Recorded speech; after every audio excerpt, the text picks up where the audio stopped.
down behind the building. But if I go back to this, you want your stage to be right there, 20 by 50 feet, a permanent stage, and all pavers, and then surround with street trees. Now, so that way you get rid of that. And when I'm talking about raised planters like this, however, plazas are always about people. And one thing that Disney does is they have raised planters. But you notice how they're curved? There's specific reasons for that. So if you did round with the curve there, they also create seating surfaces all around this plaza. Between the trees, I would put in these raised planters. So it creates a really nice, intimate setting in there. So now you've got shade trees around there, but plazas must be programmed, but they also must be monetized. One thing that's bad news about me telling you this is that whoever owns this building, this should be restaurant in here with doors and windows opening onto the plaza. Just like Italy, just like every other town in Western Europe, South America. And so I don't know who owns this building, but this should be a restaurant that opens up in the plaza with outdoor seating, outdoor cafe dining. And what happens is a lot of times when I mention things like this, all of a sudden they get greedy and the price goes way through the roof and then nothing happens. And so I just thought that could save this building or a good part of it. It looks pretty rough. From behind I went, oh my gosh, you got to monetize this. It's a tremendous opportunity. And the same on the other side. Now, I know we've got a hair salon. I still think that should be a restaurant. Now, we don't want to lose any business downtown. But maybe we could trade places. Maybe say, could we move you into a different place and put a restaurant there? So we'd have opening restaurants on the both sides. So what they would do is create doors and windows on the sides here. And so I thought, man, that would be so cool. And then you had a couple of tables out here going right around the corner. And so I kept going, gosh, you could do this. And that building looks to be in really good shape. By the way, in other towns where they have plazas with apartments above, they command the most per square foot. People love living above plazas. So, I just thought this little booth, I would probably move it around. Looks like it could be moved. Right now, I think it's part of when you have, it's a ticket gate or whatever concession. Santa House. It's a great little booth. I would just make it so you can move it to wherever. Because here's the thing. So now, all these yellow circles are umbrellas. Catalina umbrellas. Can you imagine if you had restaurants here, you had seating outdoors, you put some seating here that aren't type of restaurants, some seating here, you have seating here, then all of this space could be programmed. You program the heck out of it. Every 2 weeks it should change. So here's some of the things that you could do on this plaza. You could say, we're going to bring in some chess tables. That's in Asheville, North Carolina. And I said, don't you lose the chess pieces? Every once in a while we lose chess pieces. But it's not because people are vandalizing or stealing them. They find them in birds' nests. Birds think they're part of building materials. But doing that, or foosball tables, these kinds of things. And these are all, I would do, look at these. Did you know you could buy these on Amazon.com for like $700 with the big square? Can you imagine 2 weeks? You just have a whole bunch of chess and checkerboards out there. And then 2 weeks later, it's foosball tables and ping pong tables. 2 weeks later, something else. And by the way, you might have a local bank saying, well, we'll buy 6 of these and sponsor them. You can put on a sign, sponsored by such bank. The foosball tables, ping pong tables could be sponsored by a hospital, by somebody. Maybe a local law firm. He looks like an attorney sitting right here. See what I mean? We met the other day. So it's. I'm in. See, there you go. These are Jenga sets. You know the Jenga where you pull out the blocks until they all fall? These are, look at, $80. And they're like 4 feet tall. How fun is that? What's going to happen is people say, I wonder what's going on in the square tonight. I wonder what's going on this weekend. This is low-hanging fruit. This is cool. And so you get bunch of those Jenga sets and you put them out there, and they're out there for 10 days. Then, can you imagine, this is called Imagination Playground. For you that remember the days of Lincoln Logs, these are made out of foam. I think these are the coolest things ever. Kids just have a blast with these. I mean, here's another plaza that actually has a little splash pad in it. And look at the Imagination Playground. The kids are making forts. They use it's just awesome what you can do. And so maybe you get a couple of these. Maybe these are sponsored by a school or a college. And by the way, they have these bins. You put them in at the close of each day. You see one on the left and that one right there. Or you can even get these cases that fold all up at the end of the day. Wouldn't it be cool? You could do movies on the square, and if you don't shine them on the buildings, you bring out an inflatable screen. I mean, I'm going to show you another. These are all movies on the square. You can even have a vendor from somewhere in the area bring in a portable climbing wall. They charge a couple of bucks, but look at all the kids having fun. And you bring that in for a couple of weeks. They even make portable zip lines. So what you do is you bring in vendors for these, and they get to make some money. You know, and you know, maybe even like your river rafting company, when you're in a season where you don't do much river rafting, they might have a few of these, so they always have a revenue stream. One thing I like about these portable zip lines, how cool is that? They're mainly for kids, but they're on this trailer that hoist it up. So these all would fit on your square. You can even bring in and do bocce ball courts and have bocce ball, ping pong. Can you imagine summers in the morning doing yoga and having a yoga instructor out there? Or doing Zumba classes? Or doing Tai Chi classes on the square? I mean, and then sometimes you might bring, I saw this, I took this in Shawano, Wisconsin. Just bringing in a little food truck and sitting it out there. And by the way, it doesn't have to be expensive. Look at this. They got 1, 2, 3, 4, 5 food trucks here. But you notice the plaza? It's all wire reels and pallets. Look at where they're sitting. Look at all that. This is done on a shoestring. So then you invite in these little food trucks and even have food truck festivals.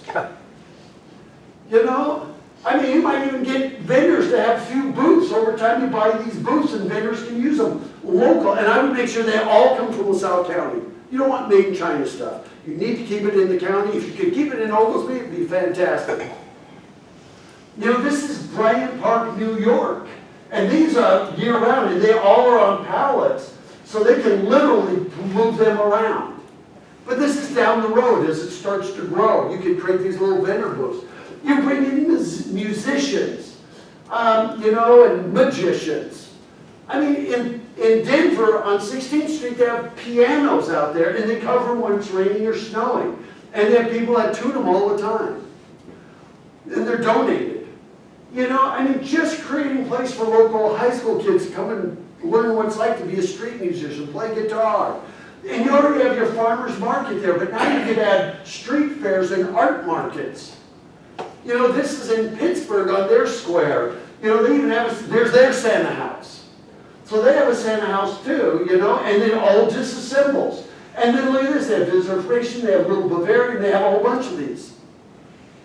You could do, I mean, even things like home and garden shows. I mean, this is in Steubenville, Ohio. They do a Nutcracker Festival. It lasts from middle of November all the way to the beginning of the next year. So, if you did this, you'd have people come from the south. You'd have things come from Peru. You'd have people come from all these towns around. You'd have people come here from Ottawa. Wouldn't it be great if the people were coming here instead of the other way around? And you know, this is Rapid City, South Dakota. They actually, sometimes they do a beer garden there. So they create a Main Street Square. I'm going to show you it in a minute. But this here's a beer garden. You know what? They make $140,000 a year just selling beer. And by the way, they partner with a beer place. So you're not trying to compete with it. MJ's, maybe they're the supplier. Or one of them, Bulldog, you know, one of them. And by the way, when you start doing this kind of stuff, then all of a sudden car clubs started coming in, motorcycles started coming in, quilt guilds started coming in. I mean, it changed everything. Matter of fact, then what you do is you start recruiting shows. This was a place in Solvang, California. I saw this first annual Solvang Wheels and Windmills car show. The guy who organized this was sent a letter from their local chamber of commerce that said, if you ever host a car show, we hope you'll host it in downtown Solvang. I said, that's it? They didn't give you money? He goes, no. Well, what did they said, well, they said they close off 2 blocks of Main Street. We don't have a plaza. And I said, that's it? And I said, well, who did all the marketing? Who did? He said, we did everything. And I said, so how many people did you bring in? He goes, 10,000. I said, so how long is it running? He goes, well, we got here Thursday night, ran all day Friday, Saturday, and we shut it down about 2 o'clock on Sunday afternoon. And I said, so how's it been? He said, it's been fantastic. And he said, so I said, you going to do it again? He goes, oh yeah, we've already booked this weekend for the next 10 years. You create this plaza, and then it gives, and then all of a sudden you'll grow. And we even have video how to do it. One thing you might need down the road is some kind of covering, because what you need is if you can get people downtown 250 days a year, you'll have no retail vacancies. But right now, you do a farmer's market, right? How many days a year do you have a farmer's market? July through September. July, August, September, October, so 4 months and once a week. So that's like 16, right? Roughly 16. Do you do any other events downtown? We do 4th of July parade, Harvest Fest. Harvest Fest. We have a couple events during the Okay, so let's say during the year, let's say you probably have 30 days worth of activity downtown, right? With parades and everything. With parades and everything. Here's the point. That is not enough to bring one single retailer back. So what I want you to do downtown is we want activities, not necessarily events. And I'm not saying the events are bad. We want the farmer's market, but you need activity. Because I just said 250 days. So Becky, I want you to do 250 days worth of, I mean, you know what it takes all year to do 3, right? So we're talking about activity. And by the way, 250 days means we can't let rain stuff get in the way. This is Missoula, Montana. They actually have a permanent cover over theirs. So weather is never an object. So wouldn't it be cool if you had an ice rink 120 days a year? By the way, these are all like vendor booths, those 10 by 10 booths. So this could be farmer's market, Christmas market. This could be a BMX show. So even with ice, you still have other, it could be a Christmas tree forest, could be anything. But this ice rink right there is about almost 9,000 square feet. The one in Rockefeller Center in New York City is 7,800 square feet. So can you imagine that? And by the way, this is Rapid City, South Dakota. They make $130,000 a year renting ice skates, and they have to dole them out because it gets too packed. I mean, that is incredible. That's Main Street Square. And it operates 90 days a year. They have more temperate climate. By the way, you would need a chiller, you have a Zamboni. You can't do it on the cheap. It has to be done right. But it will pay for itself easy. And so revenue there is $130,000 a year just from ice skate rounds. That more than covers the cost of it. And you know what? There's no vacancies in there downtown. I mean, this is happening everywhere across America.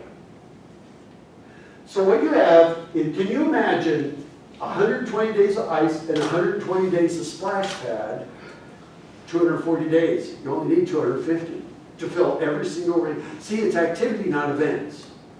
Can you imagine taking this all? And by the way, the splash pad is all flush mounted. So you can shut them off and there's no trip hazards or anything. You can fill this whole thing full of tables and chairs and do tailgate parties for Bears games, Cubs games, White Sox games, ISU games. I don't know who all you root for. But you know what? Yeah, and I don't want to start competition. But you can do tailgate parties. You can do chili cook-offs. You can do barbecue cook-offs. And you know what? See these tables and chairs? The tables, the chair, 4 chairs, the table, and umbrellas, $160.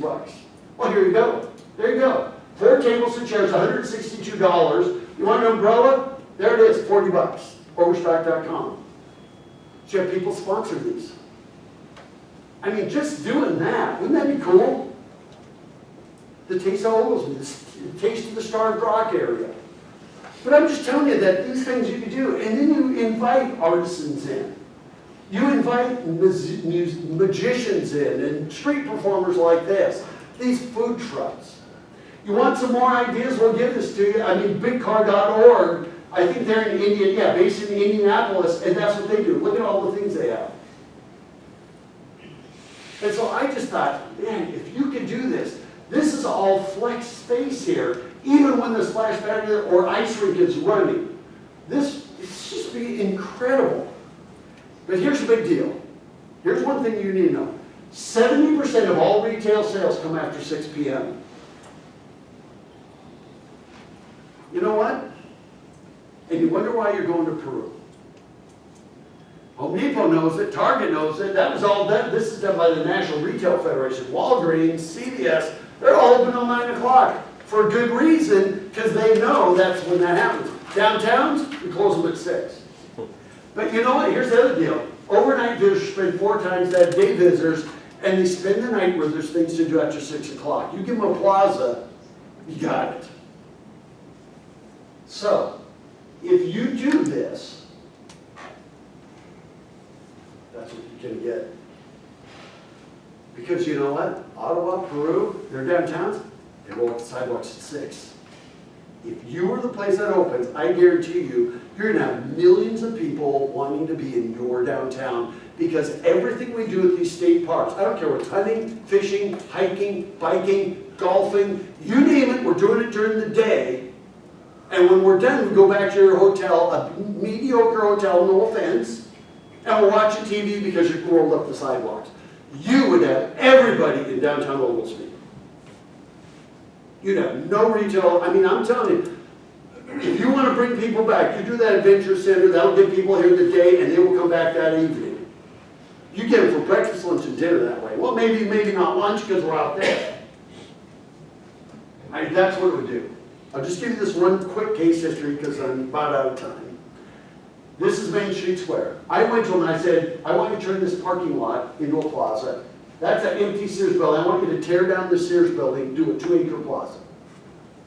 I get a call from a guy. Roger, this is Ray Hillebrand. I own property downtown. I think your plaza idea is great, but we are not taking out that Sears building because I just bought it. But I just gave, the pigeons were living. He goes, but I just gave the city $2 million to build a plaza right next to my new building. He gets twice as much per square foot in that building now as a whole bunch of restaurants and retail shops and here. And he's got a waiting list of people that want to go in there. He was smart. Before, after. That's a Sunday morning at 10 a.m. Look at it. I mean, look at it. Before, after. I mean, he's got all restaurants in there. I mean, this place is packed. There's that beer garden I showed you. He's got the restaurants over there. Car clubs started coming in. Quilt shows started coming in. There's their splash pad. It all shuts off so you can. By the way, it's 1,500 square feet. It said it's way, way too small. It gets so crowded now. Well, they wish the splash pad was as big as this whole circle. There's their stage. They made it too small. Now they're trying to add wings on it. So this is not the design, but you get the idea. This hotel, from here up, was all closed. Pigeons were living in it. It was only open seasonally. It is now open year-round and gets about $400 a night. It's fully restored. Yes? Briefly, because I think there's some similarities to our area. This is the city, and it's the jumping off point, I believe, for Mount Rushmore, a couple of national No parks. question. So let me give you some context there. This Rapid City is where you stay, and I called them the hole in the middle of the donut. Sound familiar? Because when you go to Rapid City, you got Mount Rushmore, you got Crazy Horse Memorial, you got Devil's Tower in Wyoming, you got Badlands National Park, you got Custer State Park, you got Crazy Horse Memorial. You've got all these major attractions, and downtown was dead. They did this for tourism. I want you to do it for your people. And visitors will follow. Remember, if you hang out downtown, visitors will follow. So now what happened is with Main Street Square here, they have 4 million visitors a year. You have 3.5. And they're not in your downtown. They weren't in their downtown, but now they are. As a matter of fact, Main Street Square hosts as many visitors now every year as Mount Rushmore. Because this is where they go. And there it is in the winter. I mean, and then every night at 9 o'clock, they do this. And this is a little higher pressure, but they have music going. They have LED lights up the water. I mean, you know what? Even their young people, look at this. They do movies on the square. Now this is, it's also, besides the being Mount Rushmore, it's also 70,000 people. So you have to understand that. It's a bigger plaza than you would have. But somebody wrote, I grew up in Rapid City. It was never as cool as it is now. They do movies on the square every Monday night, ever since 3,500. So developing these kinds of things is happening everywhere. This Caldwell, Idaho tore out this space, and they're redoing the backs of all these buildings. They took out a bunch of buildings. This just opened last week. And their whole downtown, they were vacant like you were. They already have a waiting list of people waiting to get into downtown. Full. I mean, Valparaiso, Indiana. We're designing this one right now for Michigan City, Indiana. It's going to be built in the next couple of, well, they're going to start in the next few months, excuse me. This was all a concrete wall, or a brick wall. And so that this owner now is going to open this all up and have dining on the plaza. I mean, and so here's one thing. I don't want you to keep thinking like, oh, we're a town of 3,680 people, or 3,800 as the signs have said for decades. Within 3 miles, 5 miles, 7 miles, we pull up the demographic. Within 3 miles of right downtown City Hall, you have almost 5,600 people. Forget city limits. I don't care whether they live in Peru, but you have almost 5,600 people live within 3 miles of downtown. You go out 5 miles, 26,000. Go out 7 miles, 29,000. Wouldn't it be great if you were the place where 25,000 people came down and hang out? And by the way, you can see where it's going. Here's 3 miles. It barely gets into LaSalle, just a little corner, but you can see when you get out 5 miles, now we're getting a fair amount of that. You go out 7 miles, so there gives you kind of an idea. Well, wouldn't it be great if you had these people say, I wonder what's going on in downtown Oglesby this weekend? All you'd have to do to start is put pavers in there instead of lawn, and then start getting chess sets, start getting ping pong tables. Do the splash pad a little later when you can get a grant or whatever. Those are expensive. I would eventually work on getting an ice rink, a real one with Zamboni and a chiller, and so that you can do that. And you know what? And then you know what you do? You start saying, okay, we could use a bike shop and outfitter, and I guarantee you they'll come. The bakery and coffee tea shop, the butcher shop and deli. You could have 6 galleries, 10 eateries. I mean, you will, this stuff, I guarantee will come. If you do those 2 things. An adventure center, so we start our trip here, and then get us back at the end of the day with a plaza. All this stuff will come. I mean, you know what? And by the way, we're not trying to turn you into Galena or Disney. We're just trying to take these few blocks and make them what they were, what they used to be, but with different kinds of retail and shops in them. I mean, even places like this is shared worker space. It's called, this